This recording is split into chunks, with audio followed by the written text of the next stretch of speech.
contacter. À l'heure où vous visionnez cette vidéo pépouze dans votre petit canapé, un plaid sur les genoux, oui parce qu'il fait un peu froid, et une tisane d'allaitement avec bébé au sein. En fait, pas les deux en même temps, hein, sinon il y a trop de risques d'accident. À côté la tisane d'allaitement, pas de blague. Eh bien, à cette heure-ci, je suis probablement déjà en train de perdre mes poumons sur le bitume parisien.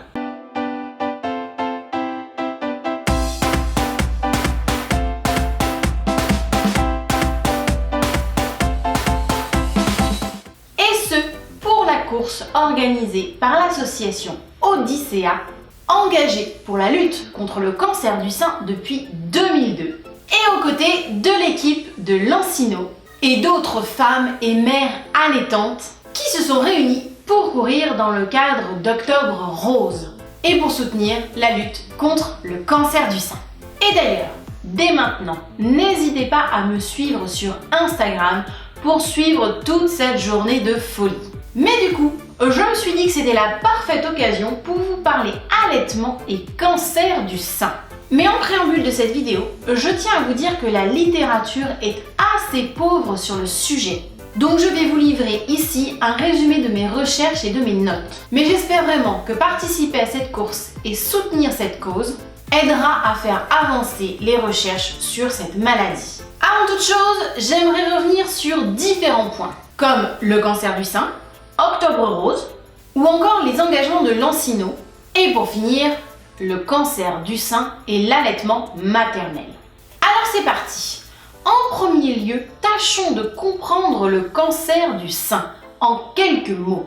Selon l'Institut national du cancer, on estimait en 2016 à 42 000 le nombre de nouveaux cas de cancer du sein par an et en France, hommes et femmes confondus. Car oui, le cancer du sein peut aussi toucher les hommes. Qu'on se le dise. Les chiffres parlent d'une femme sur 8 développant un cancer du sein au cours de sa vie. Et surtout, à partir de 50 ans. Mais pas que.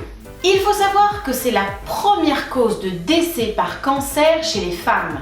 Mais que détecté suffisamment tôt, il se guérit plutôt bien dans la plupart des cas. D'où l'importance du dépistage, mais ça, on va y revenir. Une fois n'est pas coutume, sur cette chaîne, parlons nichons. En effet, le sein se compose de graisse, de lobules, qui produisent entre autres le lait maternel, des canaux lactifères, c'est-à-dire les canaux qui transportent le lait jusqu'au mamelon en cas d'allaitement maternel. Les tissus mammaires, eux, sont influencés, comme nous l'avons déjà vu sur cette chaîne, dans le cadre de l'allaitement, par les hormones œstrogènes et progestérone, qui elles sont produites tout au long de la vie à la puberté, comme lors de la grossesse et de l'allaitement maternel. On peut évoquer 4 formes types de cancer du sein. Le cancer dit carcinome canalaire est le plus fréquent d'entre tous. Il se forme à l'intérieur des canaux lactifères. S'il est diagnostiqué assez tôt grâce à une mammographie, il reste non invasif et se soigne dans presque tous les cas avec le bon traitement adapté. Mais attention, sans traitement, il ne se gêne pas pour poursuivre sa progression dans le sein à l'extérieur des canaux lactifères. Le cancer dit carcinome lobulaire, lui, se forme dans les lobules ou alvéoles. Les cellules cancéreuses traversent leurs parois et se développent dans les tissus environnants. Le cancer, dit carcinome inflammatoire, est plus rare. Il possède cependant des caractéristiques plus flagrantes, avec le sein qui devient rouge, enflammé, chaud et peut même avoir un aspect de peau d'orange. Dans le cas du carcinome inflammatoire, les cellules se forment dans les canaux lactifères et remontent rapidement vers les vaisseaux lymphatiques de la peau. Le cancer, appelé maladie de Paget du sein, se forme au niveau superficiel de la glande mammaire, c'est-à-dire au niveau de la peau. En effet, il va se caractériser par une petite plaie au mamelon qui, quoi que l'on fasse, ne se soignera pas. Il est d'ailleurs fréquemment associé à l'un des cancers que l'on vient juste de citer précédemment. Alors bien sûr, Qui dit cancer dit dépistage. Et la meilleure solution reste la mammographie. Même si on va pas se mentir, se faire presser les nichons comme un citron dans un pressoir à olive, c'est franchement pas ce qu'il y a de plus glamour et de plus agréable. Mais ça reste très utile. La mammographie reste quand même l'examen le plus efficace et le plus rapide. Elle permet de rechercher toutes les anomalies de la glande mammaire. L'examen s'effectue si l'on observe une anomalie sur notre sein. Surtout les filles, n'hésitez pas à vous toucher régulièrement. Ou à partir de 30 ans en cas d'antécédents familiaux. Et sinon, on a la paix jusqu'à au moins 50 piges. C'est un examen remboursé à 70% avant 50 ans.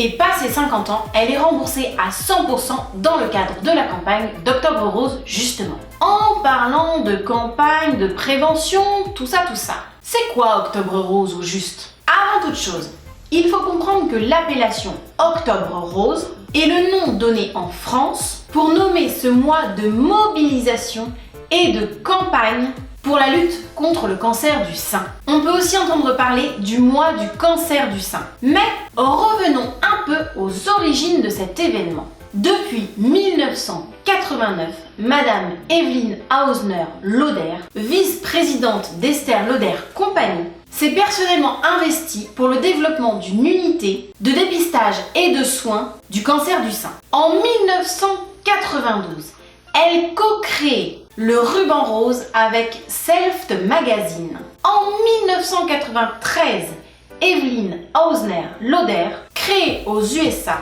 la Breast Cancer Research Foundation, BCRF, ou en français, la Fondation pour la recherche contre le cancer du sein. Et ce, afin de soutenir l'innovation en matière de recherche clinique et génétique. Et c'est suite à tous les efforts de feu cette grande dame, à son combat et à son abnégation, qu'en octobre 1994, la campagne de sensibilisation appelée « Le cancer du sein, parlons-en » voit le jour en France. Cette campagne voit le jour en France grâce au groupe cosmétique Esther Lauder France et le magazine Marie-Claire, qui sont les fondateurs historique de l'association qui porte le même nom que la campagne, le cancer du sein, parlons-en. Cette campagne de sensibilisation se donne pour but d'informer les femmes du rôle et de l'importance du dépistage précoce et d'investir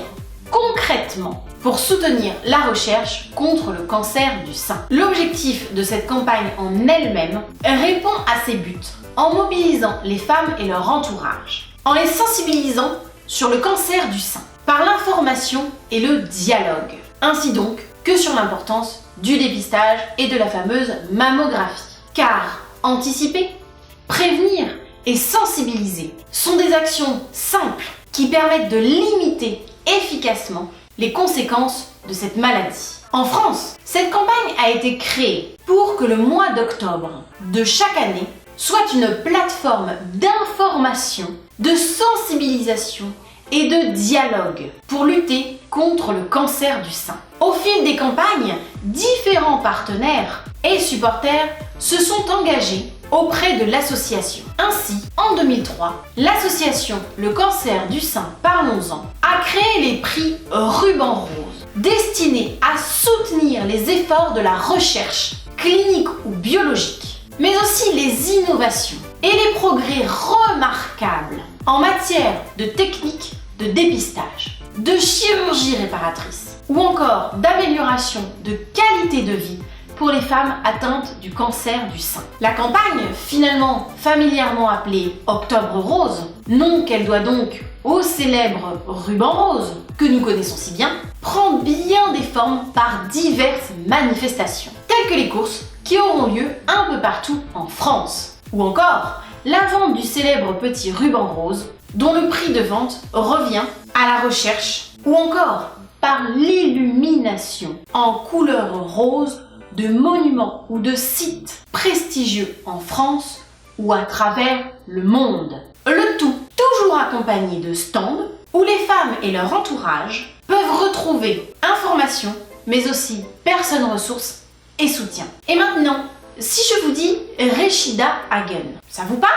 C'est à cette maman américaine que l'on doit la naissance de la marque Lancino, si bien connue pour sa crème à la lanoline qui aide en cas de crevasse, mais aussi en cas de plein d'autres petits maux. Rechida Hagen, s'appuyant sur ses propres difficultés d'allaitement, finit par trouver une solution en s'appliquant de la lanoline sur les mamelons. La chance de Madame Hagen fut d'avoir un mari médecin, car à l'époque, et c'est pas si vieux, la lanoline était très rare dans les magasins. Et c'est ce dernier qui, grâce à ses fonctions, a pu lui obtenir de la lanoline à la pharmacie de l'hôpital dans lequel il travaillait. Et c'est pourquoi, en 1984, Madame Hagen fonde sa propre entreprise pour permettre à plus de femmes d'avoir accès à ce produit naturel qui l'avait aidé, bien plus naturel à l'époque que les produits cosmétiques que l'on pouvait trouver dans les magasins, les grands magasins. Et c'est sur cette philosophie qu'est basée l'entreprise de Madame Hagen,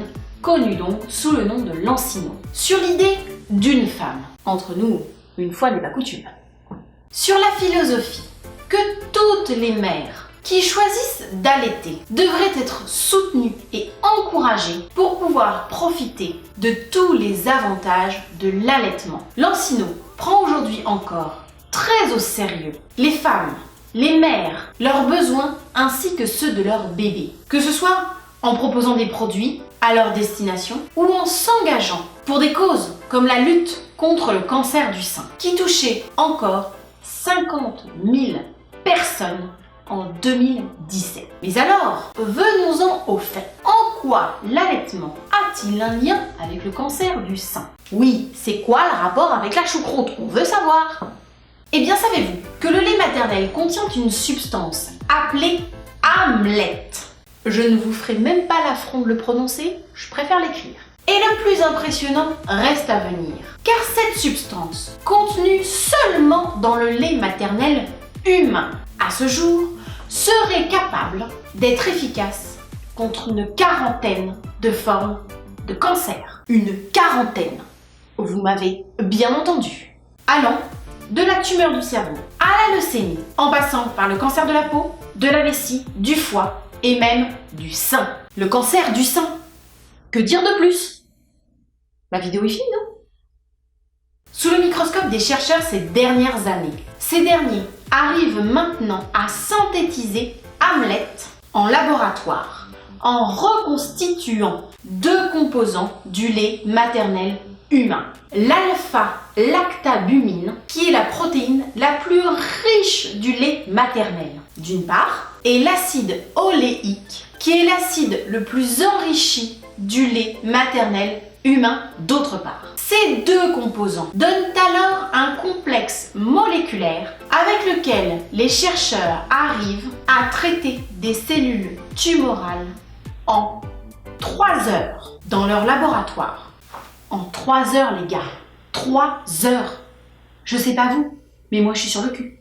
À l'heure où l'on parle, les chercheurs arrivent même à traiter et à prévenir le cancer du côlon chez des souris grâce à la découverte de cette substance dans le lait maternel humain. Et même, si on va devoir ouvrir des guillemets, même si l'expérience a déjà été menée sur un patient humain atteint d'un cancer de la vessie et que ce dernier a commencé à évacuer des cellules tumorales mortes via ses urines en seulement quelques heures après l'injection de amlette synthétique, et que les chercheurs ont aussi constaté une modification de l'apparence de la dite tumeur, et même si les chercheurs constatent que amlette semble s'attaquer seulement aux cellules cancéreuses sans provoquer plus de dégâts dans le corps humain, cet essai, bien que prometteur, ne peut pas encore être considéré comme un succès, car il faudra pour cela qu'une étude soit mise en place avec un protocole type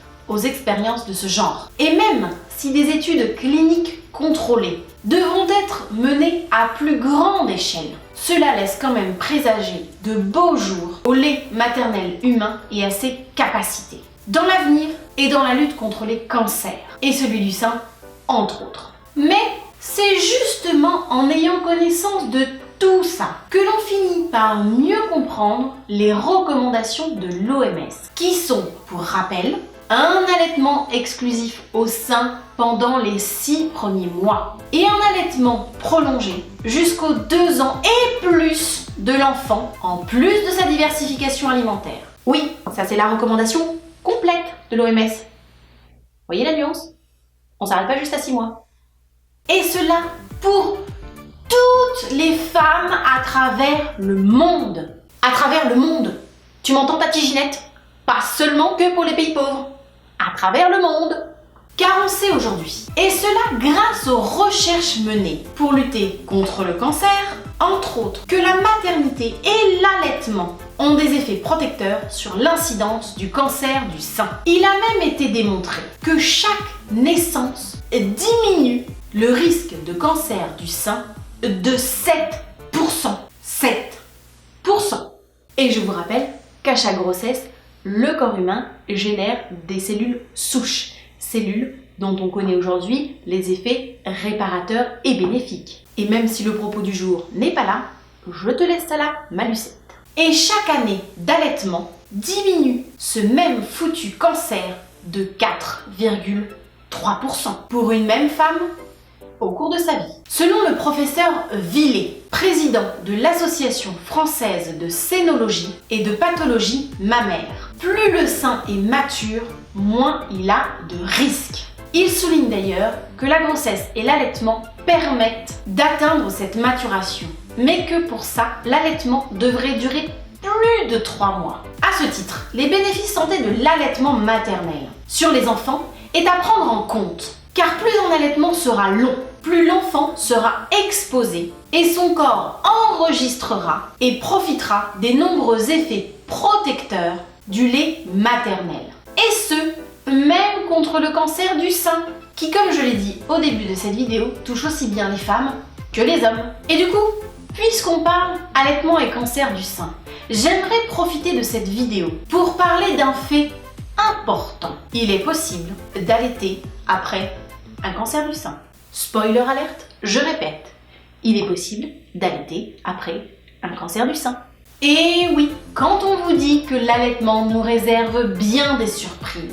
En effet, l'allaitement après un cancer du sein n'est dangereux ni pour la mère, ni pour l'enfant. Et c'est ce qu'a confirmé l'étude du docteur Atem Azim de l'Institut Jules Bordet de Bruxelles lors du congrès de cancérologie de Milan. Je vous mets en barre de description les résultats de cette étude, plus qu'optimiste et en faveur de l'allaitement maternel après un cancer du sein. Cette étude soulève que s'il va falloir quelques adaptations, car le sein opéré ne va pas se développer pendant la grossesse comme le sein ordinairement, et qu'il peut exister des difficultés d'ordre physiologique pour l'enfant à téter correctement. Un mamelon qui a au final été modifié par l'acte chirurgical, que ce soit une hypoplasie, une hypotrophie, un téton abîmé, ou par la chirurgie réparatrice par la suite, en cas par exemple d'augmentation mammaire ou tout simplement de pose d'implants pour certaines mamans, ou même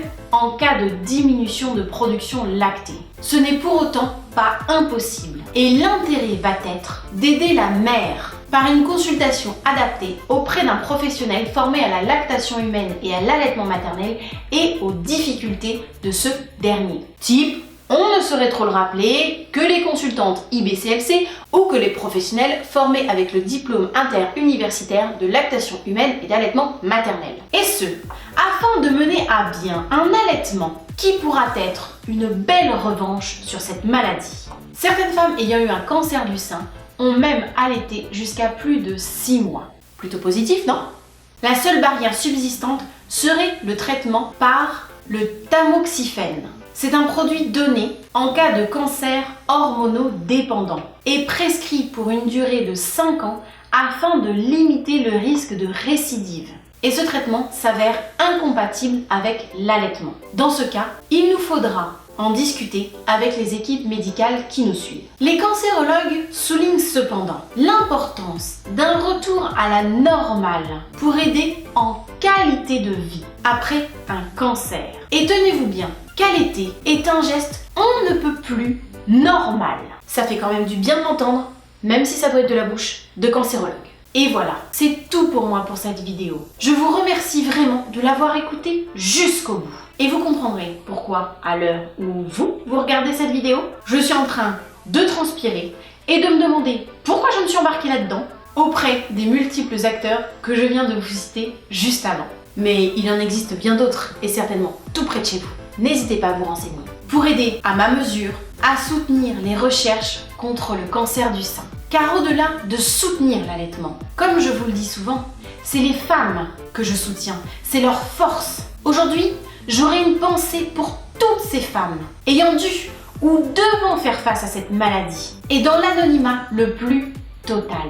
Sans doute même suis-je en train de courir à l'heure actuelle aux côtés de certaines d'entre elles et sans le savoir. J'aurai aussi une pensée pour toutes ces mères qui allaitent après un cancer du sein. Sérieux, big up les filles. Allez sur ce, je vous embrasse toutes. Filles, mères, grand-mères, tantines de la voisine, biberonnantes, allaitantes, on s'en fout. Aujourd'hui, comme tous les jours, on se fiche pas mal des considérations. Mais on se soutient pour notre état premier, celui de femme. Allez, cette fois c'est sûr. Je vous fais des gros bisous et je vous souhaite une belle et une longue vie. Prenez soin de vous et allez faire votre mammographie, même si c'est pas une partie de plaisir. Bisous les filles, ciao.